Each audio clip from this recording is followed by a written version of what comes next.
할렐루야. 아름다운 찬송과 은혜로운 찬양으로 큰 은혜를 주신 하나님께 감사드립니다. 오늘은 특별한 날입니다. 항상 우리가 듣는 이제 헌신 예배인데요. 수요 3부랑 비슷한 주일 7부입니다. 오산나 비슷한 미가엘 찬양인데요. 저녁 때 항상 힘들고 어려운 하루를 마감하면서 또 마지막 주일 밤을 함께 드리면서 헌신하고 봉사하는 귀한 우리 찬양대입니다. 미가 찬양대 특별히 우리 강래우 지휘자님이 오늘 간증해 주실 텐데요. 여러분 아시죠? 강래우 지휘자님 요즘 많이 이곳저곳에서 많은 곳에서 강연을 많이 하십니다. 왜냐하면 삶 속에서 하나님을 많이 찬양하고 또 본인이 받은 은혜를 나눔을 통해서 많은 분들이 은혜를 받고 있어요. 오늘 길을 쫑긋 세우시고 많은 은혜 받으시기 바랍니다. 우리 강래우 집사님 나오실 때 할렐루야 맞이하겠습니다. 할렐루야. 할렐루야.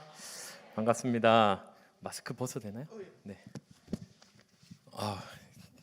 네. 15분 저에게 주어져서 제가 어떤 얘기를 좀 나눌까 기도를 하면서 되게 설레이는 마음으로 왔습니다. 저는 간증하는 걸 참 좋아합니다. 자랑하려고 하는 게 아니라 제가 간증하면서 그 살면서 만난 그 하나님이 너무 좋고 내 삶에 이렇게 간증이 끊임없이 쏟아지는 게 너무 감사하고 서로 도전이 되었으면 좋겠다. 제가 막 간증을 나누면서 내 자랑이 아니라 진짜 살아계신 하나님을 막 나눌 때 듣는 자들이 같이 도전이 돼서 막 이렇게 흥분하는 모습을 보면 그게 너무 기뻐요. 저는 그래서 간증하는 걸 참 좋아합니다. 근데 15분밖에 안 주시더라고요. 네, 그래서 오늘 어떤 얘기를 할까 좀 기도를 하다가 오늘은 제가 좀 평소에 잘 안 했던 간증들 중에서 제가 좀 짧은 이야기들을 좀 여러분하고 나누고 같이 도전을 좀 받는 시간을 갖도록 하겠습니다. 제가 28살에 저는 하나님을 만났거든요. 그때 성령세를 뜨겁게 받고 완전히 삶이 뒤집어진 그런 은혜가 있었습니다. 그 이야기는 일단 넘어가고요. 어쨌든 하나님을 전 뜨겁게 만났어요. 그래서 전형적인 바울형 인간입니다. 바울처럼 한순간에 삶이 뒤집어져서 너무 성령 충만할 때 유학을 나가게 됐어요. 저는 이제 성악가니까 성악을 전공하기 위해서 이탈리아 로마라는 곳에 유학을 갔는데 그때 당시에 제 인생에서 가장 도덕성이 높을 때였어요. 하나님을 만나고 나니까 이 하나님 질서의 하나님이잖아요. 온 우주 만물이 하나님의 질서대로 돌아가고 있는데 사실 사람들만 거기서 거슬러서 엉뚱하게 살고 있는 경우가 굉장히 많은데 하나님을 뜨겁게 만나고 나니까 굉장히 질서가 잡히는 걸 느꼈어요. 그래서 새벽에 운전을 하고 가다가 빨간불이 딱 신호등이 빨간불이 돼서 아무 차가 한 대도 없는데 그 신호 앞에 딱 섰을 때 그냥 눈물이 나더라고요. 너무 감사해서 내가 어떻게 이런 삶을 살 수가 있나. 그냥 그 자체가 감동이 됐어요. 빨간불 앞에 서는 거 너무 당연하잖아요. 근데 그러지 않았던 거죠. 남들이 볼 때는 지킨 척하다가 그렇지 않고 막 이랬던 당연히 뭐 그렇게 살았는데 그냥 하나님을 만나고 나서 굉장히 정직해지고 질서 있는 삶이 됐을 때 굉장히 기뻤거든요. 그 이탈리아 로마에 이제 유학을 가서 굉장히 성령 충만할 때였기 때문에 새벽에 열심히 새벽 예배를 다녔어요. 근데 새벽 예배를 가면 이탈리아 같은 경우는 질서가 참 없어요. 그 나라는 우리보다 훨씬 더 후진국 같아요. 제가 볼 때는. 근데 이게 1차선 도로 같은 데서 뭐 신호를 지켜서 건널목을 건너는 사람은 뭐 찾아볼 수 없고 게다가 새벽에 차가 한 대도 없을 때 그 신호를 지킨 사람은 아무도 없죠. 근데 새벽 예배를 가는 중에 바로 그 1차선 도로에서 제가 서서 신호를 기다리고 있는데 누군가가 뒤에서 이제 저를 부르는 거예요. 봤더니 이제 제 옆집에 살던 한국인 유학생이었는데 왜 여기 서 있냐고. 그래서 신호가 안 됐으니까 서 있지라고 얘기했더니 로마에서 이런 신호를 지킨 사람이 어디 있다고 그러냐고 이렇게 농담처럼 그렇게 하면서 뭐 그런 이제 삶을 살았어요. 처음 유학 갔을 때면 지금은 그렇게까지는 아니고 제 인생에 가장 도덕성이 높았을 때인데 그렇게 열심히 신앙생활을 이렇게 할 때였어요. 근데 어떤 사건이 일어났습니다.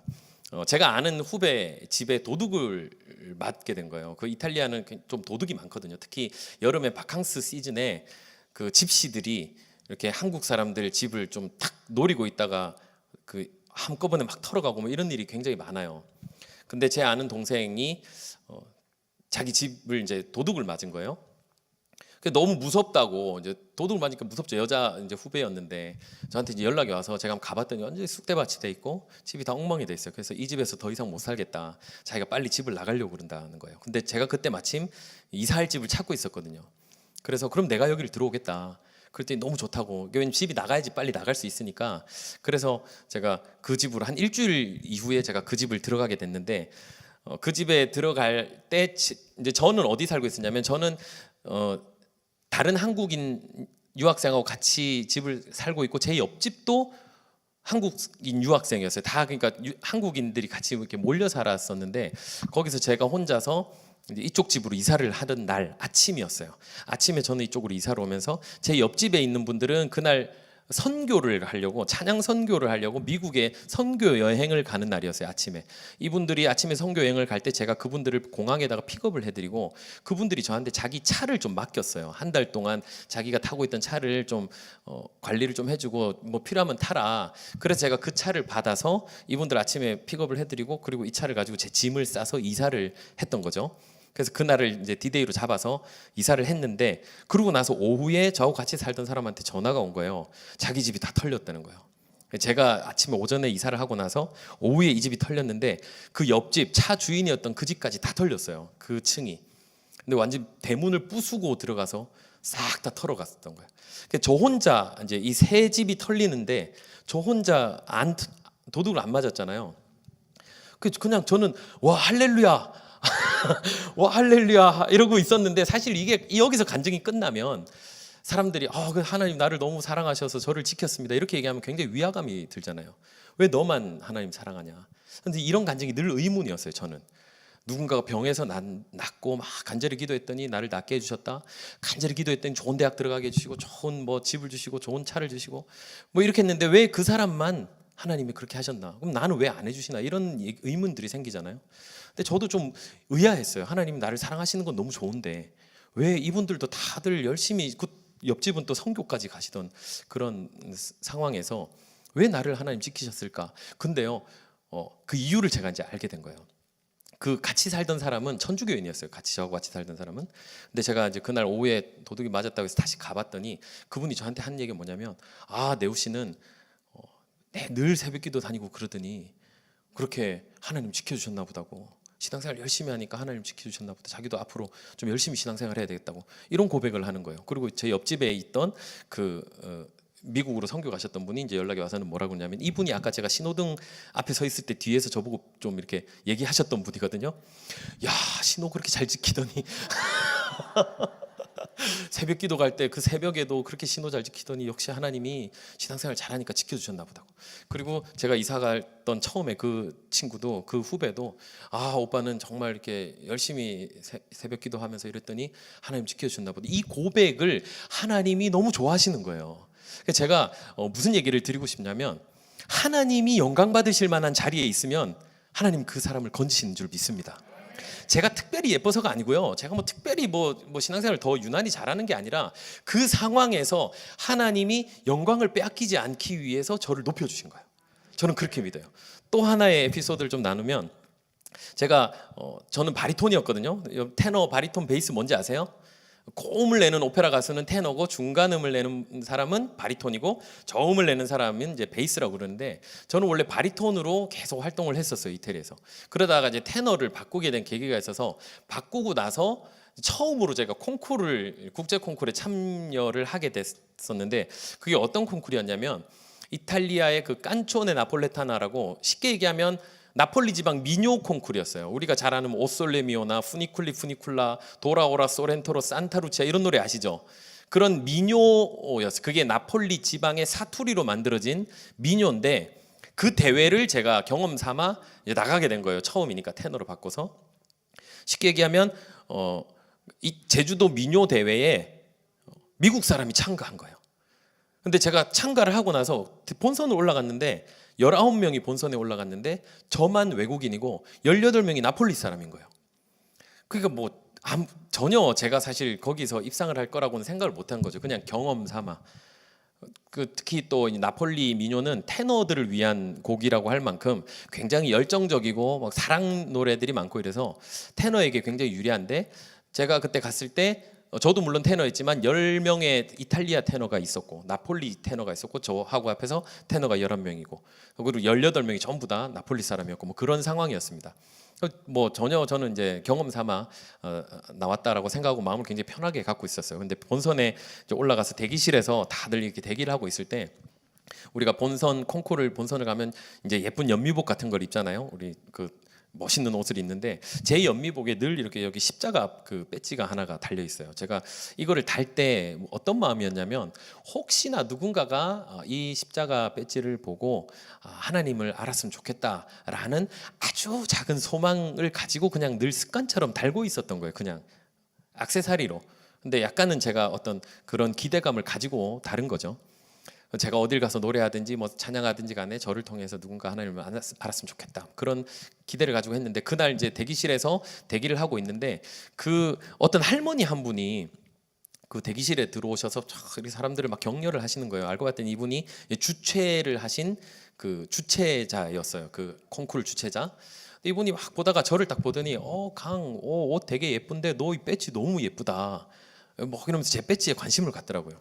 그래서 제가 이때다 해가지고 제가 내가 크리스천인데 거기 이태리는 아시다시피 99%가 천주교의 나라잖아요. 바티칸이 있는 나라고. 그래서 당연히 그분도 다 이제 그 천주교인일 거라고 생각을 하고 나는 개신교인인데 내가 여기다가 십자가를 이렇게 달고 다닌다. 그냥 이렇게 아무렇지도 않게 얘기를 했더니 이분이 너무 놀래면서 자기도 개신교인이라는 거예요. 그러면서 너무 반가워하면서 알고 봤더니 이분이 네덜란드 분이셨어요. 북유럽에서 그 신앙생활 하시던 분인데 이제 결혼해서 이태리로 와서 거기서 살고 계신 이제 할머니셨어요. 근데 이분이 저를 이제 제가 개신교인이라고 하니까 너무 좋아하시면서 너무 반갑다 그러면서 내가 너 위해 기도할 테니까 잘해라고 오늘 잘하라고 이렇게 저에게 막 힘을 주고 가셨어요. 그리고 이제 콩쿠르를 했는데 제가 1등을 한 거예요. 그 뭐 있을 수가 없는 일을 사실이 일어난 건데 그분이 심사를 한 건 아니에요. 그분은 그냥 주최자고 심사위원은 다른 분들이었는데 근데 제가 1등을 했어요. 그래서 콩쿠르에서 뭐 다들 이렇게 축하하고 이제 끝났어요. 끝나고 나니까 그 할머니가 갑자기 무대 위로 막 뛰어오시더니 그 다른 참가자들 이태리 나폴리 사람들에게 막 흥분해서 뭐라고 얘기를 하시냐면 너희들 봤지 한국 사람 이 강이 왜 1등을 했냐면 하나님 잘 믿어서 그런 거라고. 네. 하나님 잘 믿어서 이 십자가를 막 얘기를 하면서 하나님 잘 믿어서 강이 오늘 이렇게 좋은 결과를 냈다. 너네 다 열심히 신앙생활 해야 되고 막 갑자기 막 설교를 하시면서 그렇게 기뻐하셨던 할머니를 만났어요. 제가 왜 그날 1등을 했을까요? 하나님이 영광 받으시는 자리에 제가 서 있었던 거예요. 그 자리에 제가 있었기 때문에 하나님 저를 높여주신 거예요. 제가 1등을 하느냐 안 하느냐는 하나님의 전혀 관심사가 아닙니다. 우리가 뭐 잘되고 세상적으로 어떤 성공을 하고 1, 2, 3등을 하는 게 하나님의 관심하고 전혀 상관이 없어요. 하나님의 관심은 그냥 나를 잘 믿고 우리가 신앙생활 잘하고 우리가 천국 백성이냐 아니냐의 문제인 거지 이 땅에서 뭐 우리가 뭐 현미밥을 먹을까요 쌀밥을 먹을까요 하나님의 관심이 그게 아니잖아요. 내가 1등을 하나 안 하나 하나님하고는 상관이 없는데 1등을 하면 하나님이 영광 받으시는 어떤 자리가 돼버린 거예요. 그러니까 하나님은 얼마든지 저를 세우실 수 있는 분이거든요. 말이 안 되는 상황이었는데 저를 갑자기 1등을 세우시면서 그 순간에 그 스토리를 통해서 하나님이 영광을 받으시더라고요. 그런 몇 번의 경험들을 통해서 제가 확실하게 깨달은 게 있습니다. 이 이야기를 여러분들에게 꼭 나누고 싶어요. 이거는 누구에게나 적용되는 축복의 공식 같은 이야기. 먼저 그의 나라와 의를 구하라. 그리하면 모든 것을 더하시는 하나님인 줄 믿습니다. 이게 거짓말이다. 이게 누군가에게는 적용이 되고 누군가에게 적용이 안 된다. 이러면 하나님이 아닌 거잖아요. 하나님이 주신 말씀은 모두에게 적용되는 줄 믿습니다. 그래서 그대로 우리가 하면 되는데 그걸 잘 못하는 거야. 자꾸 의심이 들고 하려고 그러면 먼저 이걸 어떻게 해야지? 이게 잘 모르잖아요. 근데 조그만 것부터 우리가 그걸 경험을 하다 보면 너무너무 재밌어요. 하나님을 만나고 하나님과 동행하고 하나님이 역사하시는 그 삶의 간증들이 얼마나 재밌는지 몰라요. 그래서 그런 얘기들을 저는 정말 많은 분들에게 좀 나누고 싶고 절대 제가 특별한 것이 아니고 제가 하나님 특별히 뭐 사랑받는 게 아니라 저는 그 법칙 안에서 그 공식 안에서 순종하면서 살아가니까 하나님이 늘 제 삶에 간증들이 끊어지지 않게 하시더라고요. 근데 이게 간증인지도 모르고 우리는 살아간 사람들이 또 많은데 이제 하나님 안에서 순종하면서 말씀 붙잡고 살아가는 사람들은 일어나는 사건들이 전부 하나님의 간증인 줄 알잖아요. 제가 도둑을 맞지 않았던 것이 하나님이 영광 받으시기 위한 것인 줄 제가 알았잖아요. 하나님이 지키신 것을 알았잖아요. 그 콩쿠르에서 저를 1등을 하게 해주신 것이 하나님이 영광 받으시기 위한 것인 줄 제가 알잖아요. 그건 간증이 되는 거예요. 그걸 모르면 그냥 내가 잘나서 된 줄 알아요. 끊임없이 교만하고 그러면 하나님 또 한번 친단 말이에요. 자꾸 치면서 계속 하나님이 하신다라는 것을 알려주는데 우리가 정말 거기에 예민하지 못하면 계속 반복되는 것 같아요. 막 교만하고 또 쓰러지고 또 막 밑에 기어가지고 또 막 하나님 살려달라고 우리가 그렇게 붙잡고 그런 기도가 아니라 내 삶에 어떻게 하나님께 영광이 되고 하나님을 기쁘시게 할까를 고민하면서 살아가면 나에게 필요한 모든 것 있고 먹고 마시는 것 하나님 다 채워주신 줄 믿습니다. 얼마나 재밌는지 몰라요. 저는 너무너무 재밌어요. 사는 게 사는 게 재밌으시죠? 내일이 너무 기대가 되고 내년이 너무 기대가 되고 왜냐하면 내 삶의 주인이 내가 아니기 때문에 그래요. 하나님이 나를 지금 어떻게 나를 통해서 하나님이 영광 받으실지 하나님이 드러내실지가 늘 기대가 되니까 제 삶이 얼마나 재밌고 기대가 되는지 몰라요. 하나님을 기쁘시게 하는 삶에는 결코 결핍이 없다. 저는 이렇게 믿습니다. 네, 그래서 그 이후에도 계속 그런 삶을 너무 살고 싶어서 막 찾는 거예요. 계속 찾아요. 어떻게 해야 하나님이 내 삶을 통해서 드러나실까? 기쁘시게 할까?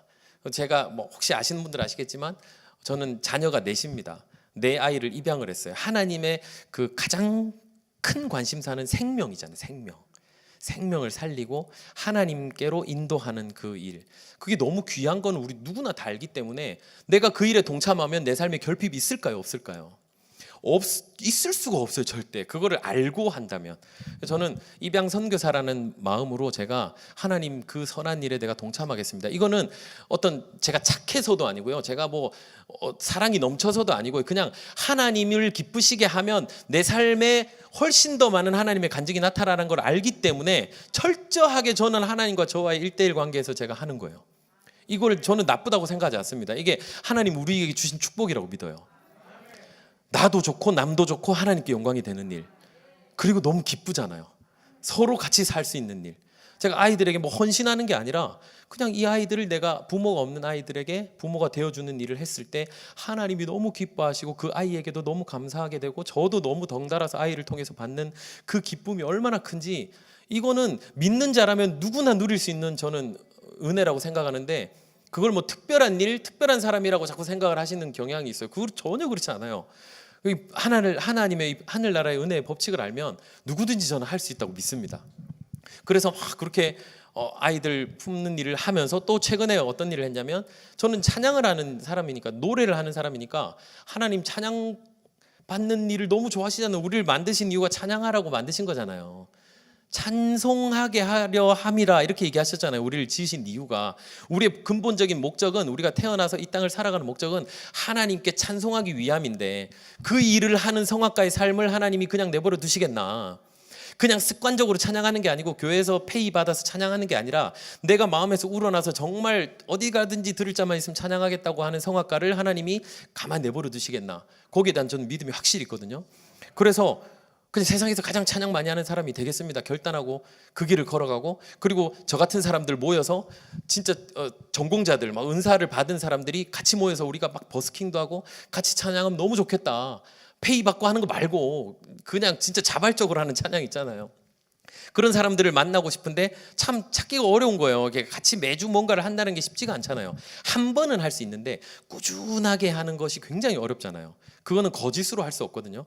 그래서 기도하면서 근데 하나님은 성실함을 굉장히 기뻐하시는 분인 줄 믿어요. 왜냐하면 하나님은 가장 큰 성품, 신실하신 하나님. 그 신실함은 흉내를 낼 수가 없거든요. 가짜로 가식으로 할 수가 없어요.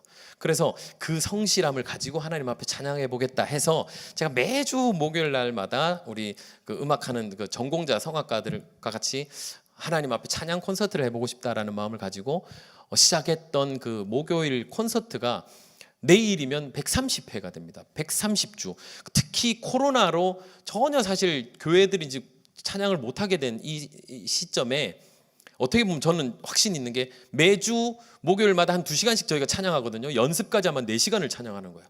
매주 모여서 성악가들이 같이 모여서 찬양하는 게 지금 한 3, 40명이 모여서 우리 악기까지 그냥 하고 싶은 사람 모여라 했는데 그렇게 한 명 한 명 모르던 분들이 모여가지고 매주마다 콘서트를 하고 있는데 서울 한복판에서 이런 콘서트가 일어났는데 돌이켜 보니까 코로나 이 팬데믹 시기에 전 세계에서 가장 찬양을 많이 한 단체가 저희가 된 것 같아요. 이건 뭐 확신을 가지고 너무 뿌듯한 거죠. 하나님 앞에. 그래서 당장 하나님 부르셔도 천국 가면 저는 할 말이 있습니다. 하나님 열심히 찬양하다 왔다고. 하나님이 저에게 찬양이라는 달란트를 주셨기 때문에 최선을 다해서 하나님 앞에 찬양하다가 천국 왔다고 저는 그렇게 하나님 앞에 막 당당하게 면류관 제일 좋은 거 주십시오 이렇게 기대하는 마음으로 저는 살고 싶거든요. 사도 바울이 나의 달려갈 길 다 마친 후에 의의 면류관을 기다린다 그랬잖아요. 그 심정으로 우리 천국 갔으면 좋겠습니다. 다. 그래서 내일이면 130회. 앞으로 이게 매주 어떻게 이어질지 모르지만 이 사역을 통해서 정말 많은 사람들이 유튜브라는 그 온라인에서 저희가 이제 관객들은 못 오니까 지금 온라인에서 계속 실시간으로 우리가 방송을 하고 있는데 전 세계에서 그 방송을 같이 보는 거예요. 그러면서 그냥 찬양을 계속 이렇게 저희가 계속 뭐 특별히 어떤 얘기를 많이 하는 게 아니라 그냥 찬양하는 거예요. 계속 찬양. 전공자들이니까 어려운 찬양 다 할 수 있잖아요. 저희는 한두 번만 불러봐도 다 부르니까 그런 찬양을 정말 퀄리티 있는 찬양을 저희들은 사실 훨씬 더 효율적으로 부를 수 있잖아요. 쉽게 부르니까 너무너무 좋아하시고 그 찬양에 힘을 얻고 힘들어하시던 분들 우울해하시던 분들이 막 힘을 얻고 용기를 얻고 죽으려고 하는 분들이 살아나는 막 그런 역사를 보니까 너무너무 감사한 거예요. 저는 이런 도전을 우리 모두가 함께 받았으면 좋겠습니다. 꼭 우리가 뭐 저는 노래라는 은사를 받았기 때문에 직접적인 노래를 하지만 그렇지 않더라도 내 삶에 분명히 하나님이 기뻐하실 만한 어떤 은사가 분명히 우리 모두에게 다 있거든요. 찾아보면 다 있어요. 그걸 가지고 뭐 말을 잘하는 사람들은 가서 전도하고 또 행동을 잘하는 섬김을 잘하는 분들은 또 뒤에서 열심히 섬기고 뭐 이런 다양한 일들을 통해서 내 삶이 온전하게 하나님을 높이는 하나님 기쁘시게 하는 그런 도구가 될 때 하나님은 절대 우리 삶에 결핍이 없게 만들어 주실 줄 믿습니다. 우리 모두 그런 승리의 삶을 살았으면 좋겠습니다. 15분 딱 끝내겠습니다. 할렐루야. 괜찮아서 감사합니다. 오늘 은혜 말씀은 예레미야서 5장 1절 6절 말씀인데요. 5장 1절만 한번 읽겠습니다. 우리 5장 1절 말씀 함께 봉독하겠습니다. 너희는 예루살렘 거리로 빨리 다니며 그 넓은 거리에서 찾아보고 알라. 너희가 만일 정의를 행하며 진리를 구하는 자를 한 사람이라도 찾으면 내가 이 성읍을 용서하리라. 아멘. 오늘 저는 예레미야서 5장 1절 6절 말씀 가지고 주님이 찾으시는 그 한 사람이라는 제목 가지고 여러분과 은혜를 나누고자 합니다. 한번 따라하겠습니다. 주님이 찾으시는 손을 살짝 갖다 대고 그 한 사람이 저와 여러분 되기를 축원합니다. 제가 지난번에 얘기했지만 저는 설교가 길어가지고 유명하죠.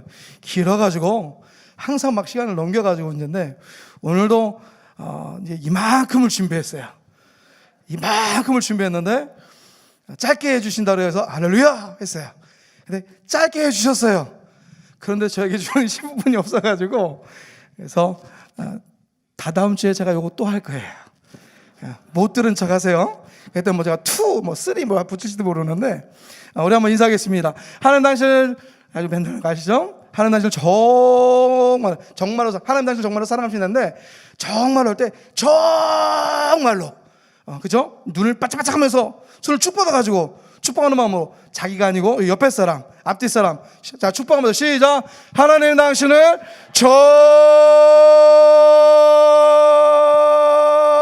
정말로 사랑하십니다. 아멘입니까? 네. 어디 수요 3부 오신 분들은 다 알아요. 다 알아요. 하나님 정말 여러분 사랑하는 줄 믿습니다. 오늘 말씀을 보면 그래도 잠깐 말씀을 좀 나눠야 될 것 같아요. 왜 하나님께서 오늘 보면은 하나님이 보면은 사람 5절쯤 보면은 너희는 예루살렘 거리로 빨리 다니며 그 넓은 거리에서 찾아보고 알라. 너희가 만일 정의를 행하며 진리를 구한 자를 한 사람이라도 찾으면 내가 이 성읍을 용서하리라라고 했어요. 근데 하나님이 많은 사람을 찾는 것이 아니라 한 사람을 찾으라고 얘기하고 있어요. 한 사람을. 귀하면 많은 사람 찾으면 좋잖아요. 여러 사람을 찾으면 큰일 하잖아요. 근데 한 사람, 주님이 찾으신 그 한 사람. 오늘 그 배경을 보면 왜 이런 말씀하시는지 우리가 알 수 있어요. 어디냐면 이 예레미야의 배경은 이 주전 7세기 전의 얘기인데, 그때는 북이스라엘 남유다가 나눠졌을 때 북이스라엘이 지금 아수르에서 100년 전에 멸망을 당했어요. 그러니까 이미 하나님한테 진노를 당해서 없어져 버렸어요. 그런데 남유다가 있는데, 그걸 보면 어떻게 돼요? 남유다가 하나님을 더 열심히 믿어야죠.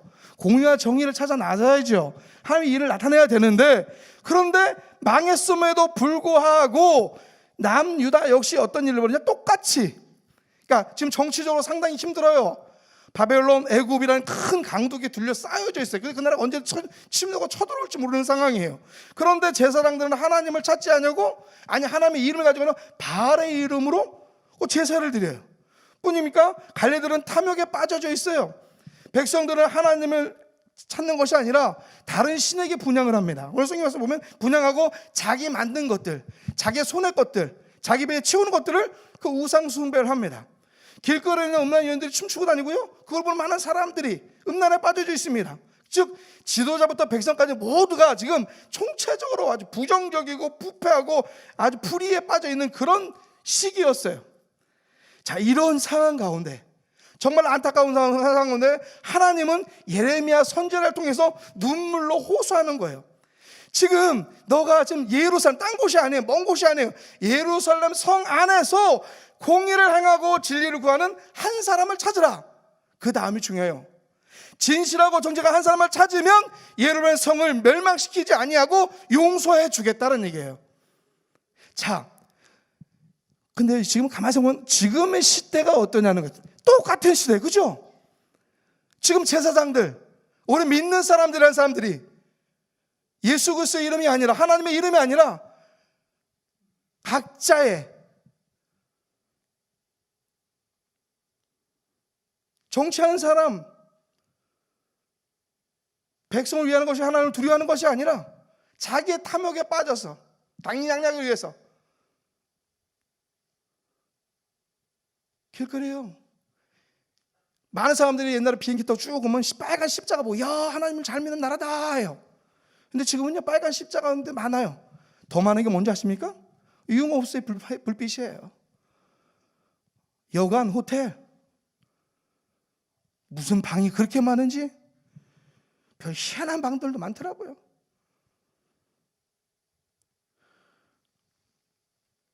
한마디로 지금 하나님이 지금 우리 땅 대한민국을, 아니 이 세상에 보면 희망이 없어요. 사실 어떻게 보면 희망이 없어요. 하나님의 행위를 보면 진노를 받아 마땅한 그들. 그런데요, 그럼에도 불구하고 하나님은 오늘도 우리에게 말씀하고 계시는 거예요.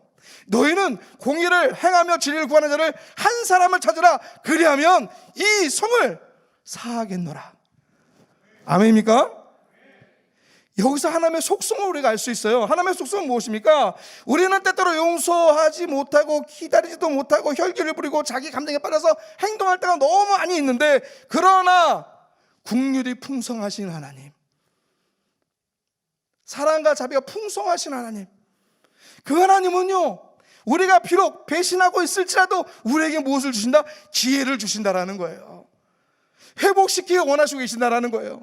용서하시기 원하시고 계시다라는 거예요. 무엇보다도 택하신 백성들이 배신할지라도 다시 한번 기회 줌으로 말미암아 하나님께 돌아올 수 있는 축복의 기회를 주시고 있다라는 거예요. 믿으십니까? 지금도. 그래서 그것이 우리의 은혜예요.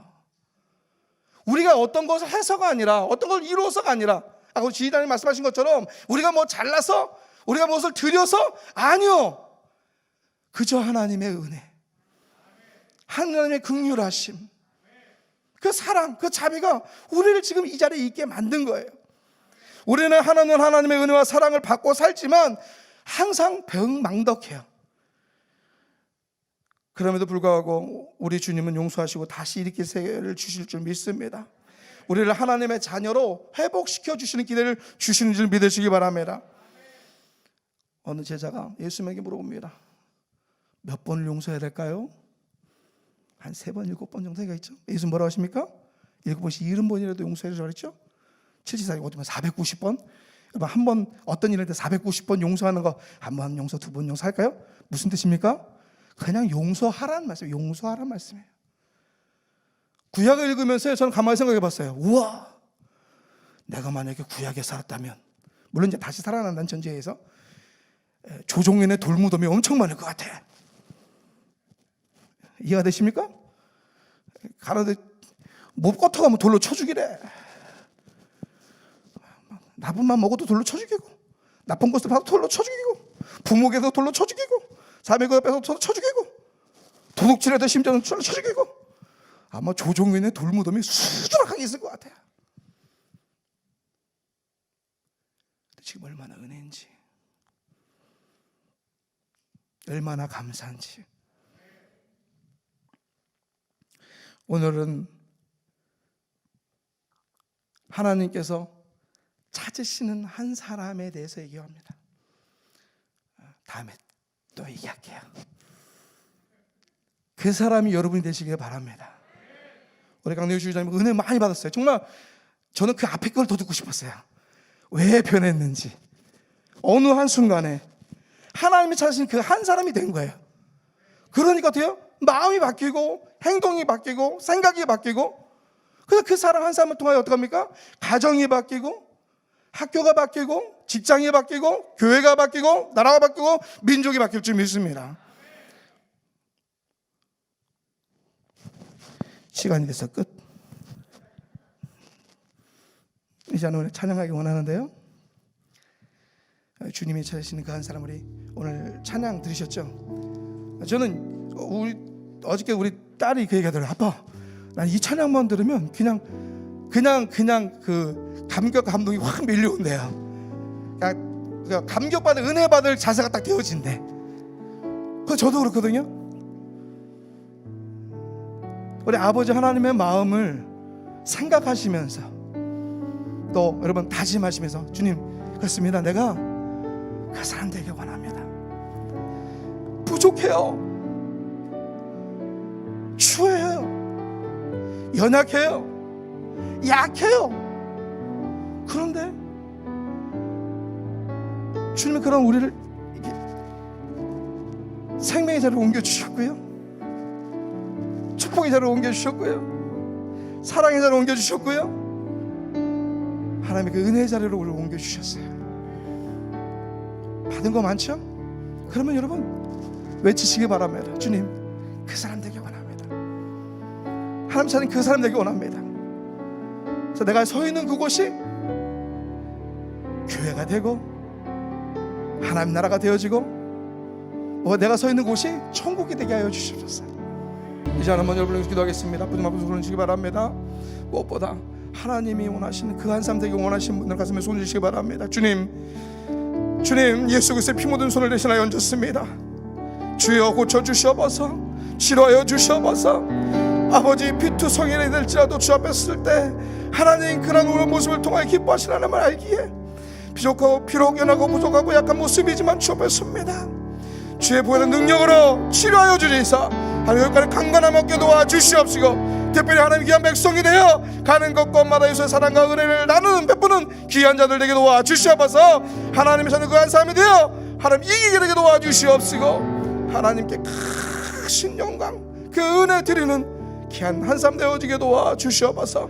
특별히 하나님 아픈데 이 손을 얹었습니다. 치료하심을 믿습니다. 낫게 하심을 믿습니다. 고쳐주심을 믿습니다.